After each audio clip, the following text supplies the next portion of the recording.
హల్లెలూయా. దేవునికి మహిమ కలుగును గాక. దేవుడు చూపిస్తున్న కృపను బట్టి దేవునికి కృతజ్ఞతలు చెల్లిద్దాం. దేవుడు ఇస్తున్న గొప్ప ధన్యతను బట్టి దేవునికి స్తోత్రాలు చెల్లి. దేవుని ఒక అభిషేకం ఏ విధంగా పనిచేస్తుంది చాలా అద్భుతంగా పనిచేస్తుంది.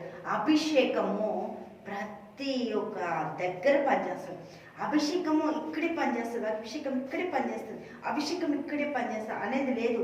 ప్రతి ఒక్క ప్లేస్లో అభిషేకము, ప్రతి ఒక్క సమస్యలో అభిషేకము, ప్రతి ఒక్క రీజన్లో అభిషేకము నీకు పనిచేస్తుంది. అభిషేకం ఎంత గొప్పదంటే నువ్వు వాడిన కొద్దీ ఇంక్రీజ్ అవుతుంది. హల్లెలూయా. దేవునికి స్తోత్రం. డబ్బులు ఏమైంది మనం వాడిన కొద్దీ కరిగిపోతూ ఉంటాయి, తగ్గిపోతూ ఉంటాయి. మనం ఎంత వాడితే అన్ని డబ్బులు తగ్గిపోతాయి. కానీ అభిషేకము నువ్వెంత వాడితే నీకు అంత దేవుడు ఇంకా పెంచుతూనే ఉంటాడు. Levels, first level, second level, third, అంటే దీంట్లో ఏదో ఫస్ట్ సెకండ్ లెవెల్ ఉన్నాయని కాదు. దేవునికి మహిమ కలిగింది. ఫస్ట్ స్టెప్, సెకండ్ స్టెప్, ఇట్లా మనం ఒక నుంచి ఇంకొక లెవెల్కి ఇంక్రీజ్ అయిపోతాం. అభిషేకము ఆ విధంగా మనలో పనిచేస్తుంది.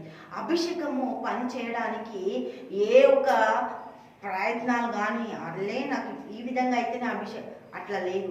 నువ్వు అభిషేకం వాడినప్పుడల్లా నీకు అభిషేకం పనిచేస్తుంది. అభిషేకాన్ని నువ్వు గుర్తించినప్పుడల్లా అభిషేకం నీలో పనిచేస్తుంది. అభిషేకాన్ని నువ్వు ఎప్పుడైతే ఆస్వాదించుకుంటావో, నాలో నుంచి అభిషేకం పని చేయనుగాక అని నువ్వు విశ్వసించి నమ్మి క్రీస్తు నామంలో నువ్వు ప్రకటించినప్పుడు నీ అభిషేకము అంత గొప్పగా పనిచేస్తుంది. చూద్దాం ఈరోజు అభిషేకము పౌలు ఒక జీవితంలో ఏ విధంగా పనిచేసిందో.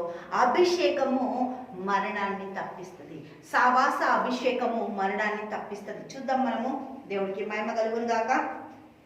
అపోస్తల కార్యాలు 14వ అధ్యాయము 19వ వచనం చూద్దాం. హల్లెలూయా.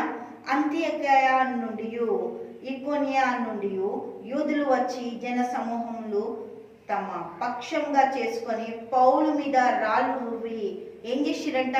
పౌలు సువార్త అప్పటికి ఎన్ని రోజులు కాలేదంట. పౌలు భక్తుడు సాక్ష్యం ఇస్తాడు, 12 రోజులే అయింది నేను దేవుణ్ణి తెలుసుకొని. పౌలు భక్తుడు సంఘాన్ని హింసించేటప్పుడు, సంఘానికి వ్యతిరేకంగా నిలబడ్డప్పుడు, సంఘాన్ని దూషిస్తున్నప్పుడు ఎవ్వరు సౌలుని అడ్డగించలేరు. దేవుడికి మహిమ కలుగును గాక. సౌలు నుంచి ఎప్పుడైతే దేవుని ఒక మార్గంలోనికి, దేవుని ఒక అభిషేకంలోనికి, దేవుని ఒక ప్రయాణంలోనికి, ఆయన ఒక యాత్రలోనికి సౌలు నుంచి పౌలుగా మార్చబడిండో, పౌలు అంటే పసిబాలుడు, చిన్నోడు అని అర్థం. దేవుడికి మహిమ కలుగును గాక. ఈ యొక్క పౌలు భక్తుడు దేవునితో సహవాసం చేస్తాం. ఎందుకు మేము హ్యాపీగా ఉండేవాళ్ళం. అసలు మేము ఎప్పుడైతే ప్రార్థన మొదలుపెట్టినామో మా జీవితంలో కష్టాలు వచ్చేసినాయి.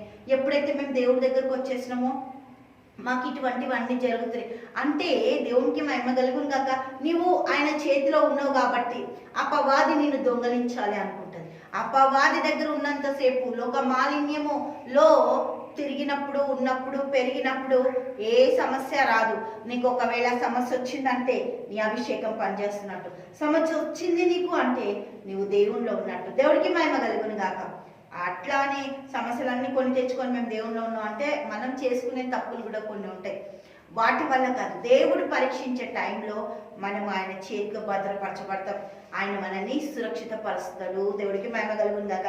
మనము 13వ అధ్యాయము అపోస్తల కార్యాలు చదివినప్పుడు దేవుడు ఏమంటాడంటే వీళ్ళని నేను ఏర్పరచుకున్నా అంటాడు. పౌలుని నేను నా పని కొరకు నేను పిలుచుకున్న, ప్రేరేపించిన పౌలు భక్తుని అంటాడు కదా. దేవుడికి ఇస్తాడు. అదే ప్రయాణంలో, దేవుడితో నడుస్తున్న ప్రయాణంలో పౌలు భక్తుడికి ఇక్కడ ఒక శ్రమ వచ్చింది. చూద్దాం ఏం శ్రమ వచ్చిందో.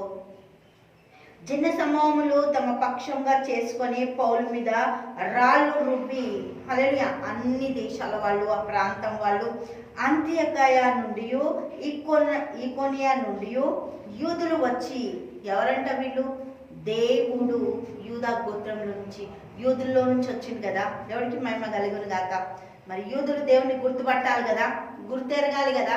యూదులు దేవుణ్ణి గుర్తెరగట్లేదు.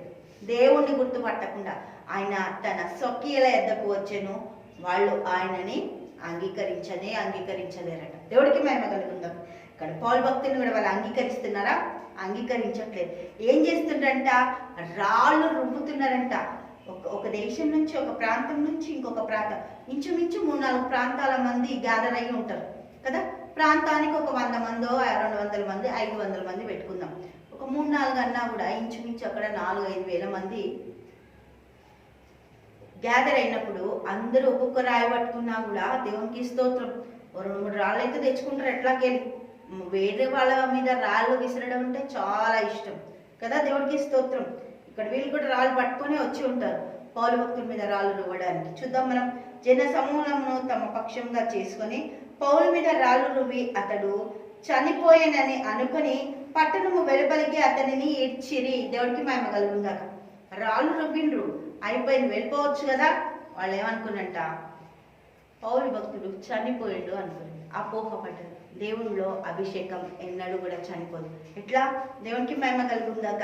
ఎలీషా చనిపోయినప్పుడు పాతి పెట్టడానికి అక్కడ సమాధిలో పాతి పెట్టినప్పుడు, దేవునికి మహిమ కలుగునుగాక, సమాధిలో పాతి పెట్టినప్పుడు ఒక సైనికుని అక్కడ ఎక్కడ ఉంచాలో అర్థం కాక ఈ యొక్క ఎలీషా ఒక సమాధిలో దించినప్పుడు ఎముకలకు తలిగి ఆ మృతము, హల్లెలూయా, ఆ ఒక మృత దేహము లేచి నిలబడిందంట.